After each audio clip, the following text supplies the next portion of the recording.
ಆಡಳಿತ ಹೇಗಿದೆ ಎಂದು ಮಾರುವೇಷದಲ್ಲಿ ಹೋಗಿ ನೋಡಿ.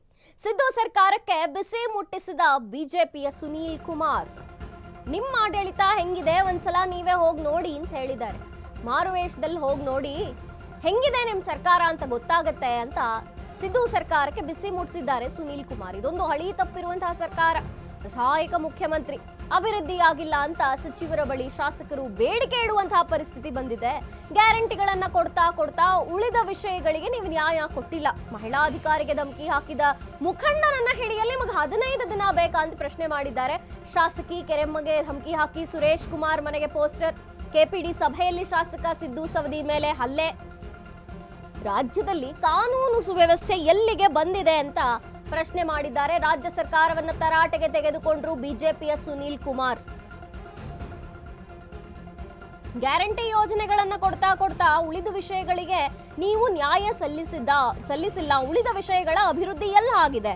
ಇನ್ನು ಮಹಿಳಾ ಅಧಿಕಾರಿಗೆ ಧಮಕಿ ಹಾಕಿದಂತಹ ಮುಖಂಡ ಏನಿದ್ದಾನೆ ಆ ಕೇಸ್ನಲ್ಲಿ ಅವನನ್ನ ಹಿಡಿಯಲು 15 ದಿನ ಬೇಕಾಯ್ತಾ ನಿಮಗೆ? ಅದು ಎಲ್ಲಿ?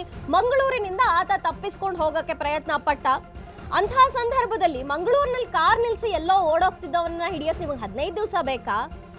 ಇನ್ನು ಶಾಸಕಿ ಕರೆಮ್ಮಂಗೆ ಧಮಕಿ, ಸುರೇಶ್ ಕುಮಾರ್ ಮನೆಗೆ ಪೋಸ್ಟರ್, ಕೆಪಿಡಿ ಸಭೆಯಲ್ಲಿ ಶಾಸಕ ಸಿದ್ದು ಸವದಿ ಮೇಲೆ ಹಲ್ಲೆ. ಇದೆಲ್ಲ ಏನು ನಡೆದಿದೆ ಇದು ರಾಜ್ಯದಲ್ಲಿ ಕಾನೂನು ಸುವ್ಯವಸ್ಥೆಯನ್ನ ಕಾಪಾಡ್ತಿದೆಯಾ? ಎಲ್ಲಿಗೆ ಬಂದಿದೆ ನಿಮ್ಮ ವ್ಯವಸ್ಥೆ? ರಾಜ್ಯ ಸರ್ಕಾರವನ್ನ ಹೀಗೆಲ್ಲ ತರಾಟೆಗೆ ತೆಗೆದುಕೊಂಡಿದ್ದಾರೆ ಬಿಜೆಪಿಯ ಸುನೀಲ್ ಕುಮಾರ್. ಒಂದ್ಸಲಿ ಮಾರುವೇಷದಲ್ಲಿ ಹೋಗಿ ನೋಡಿ ಗೊತ್ತಾಗುತ್ತೆ ನಿಮ್ಮ ಸರ್ಕಾರದ ಪರಿಸ್ಥಿತಿ ಅಂತ ಹೇಳಿದ್ದಾರೆ. ನಿಮ್ದು ಹಳಿ ತಪ್ಪಿದ ಸರ್ಕಾರ ಅಂತ ನಾನು ಯಾಕೆ ಕರೀತೀನಿ ಅಂತ ಕೇಳಿದ್ರೆ, 2.5 ವರ್ಷದ ಅವಧಿಯಲ್ಲಿ ಯಾವ ರೀತಿಯಾದಂತಹ ಅಭಿವೃದ್ಧಿಯನ್ನ ಈ ಸರ್ಕಾರ ಮಾಡಿದೆ? ಶಾಸಕರುಗಳನ್ನ ನೀವು ವೈಯಕ್ತಿಕವಾಗಿ ಕರೆದು ಮಾತಾಡಿ.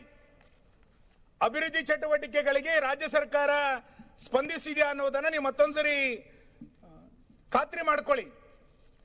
ಒಬ್ಬೊಬ್ಬ ಶಾಸಕ ತನ್ನ ಅಭಿವೃದ್ಧಿ ಚಟುವಟಿಕೆಗಳಾಗಿಲ್ಲ ಅನ್ನೋದನ್ನ ಪದೇ ಪದೇ ಮಂತ್ರಿಗಳ ಹತ್ರ, ಮುಖ್ಯಮಂತ್ರಿಗಳ ಹತ್ರ ಬಂದು ಬೇಡುವಂತ ಪರಿಸ್ಥಿತಿ ನಿರ್ಮಾಣ ಆಗಿದೆ. ಗ್ಯಾರಂಟಿ ಯೋಜನೆನೇ ಹಾಗಾದ್ರೆ ಅಭಿವೃದ್ಧಿನ? ದಾಖಲೆಯ ಪ್ರಮಾಣದಲ್ಲಿ ಬಜೆಟ್ ಅನ್ನ ಮಂಡನೆ ಮಾಡಿದಂತ ಮುಖ್ಯಮಂತ್ರಿಗಳಿಗೆ ನಮ್ ಗ್ಯಾರಂಟಿ ಯೋಜನೆನೇ ಅಭಿವೃದ್ಧಿ ಅನ್ನುವಷ್ಟರ ಮಟ್ಟಿಗೆ ಹೇಳಲಿಕ್ಕೆ ಹೊರಟಿದ್ದಾರೆ.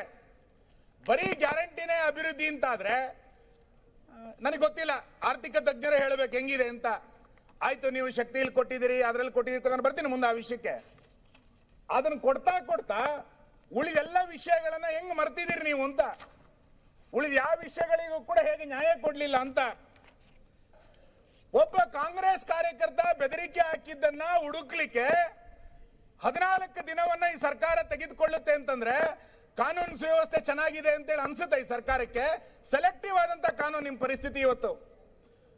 ಒಬ್ಬ ಆಯುಕ್ತರಿಗೆ, ಮಹಿಳಾ ಆಯುಕ್ತರಿಗೆ ಈ ರೀತಿ ಧಮಕಿ ಕೊಟ್ಟು ಆಡಳಿತವನ್ನ ನಾನು ನಡೆಸ್ತೀನಿ ಅಂತ ಹೇಳಿ ಹೊರಟಾಗ ಅಧಿಕಾರಿಗಳ ನೈತಿಕತೆ ಏನಾಗ್ಬೇಕು? ಮಾನ್ಯ ಅಧ್ಯಕ್ಷರೇ, ಪ್ರಶ್ನೆ ಮಾಡ್ಬೇಕಲ್ಲ ನಾವು.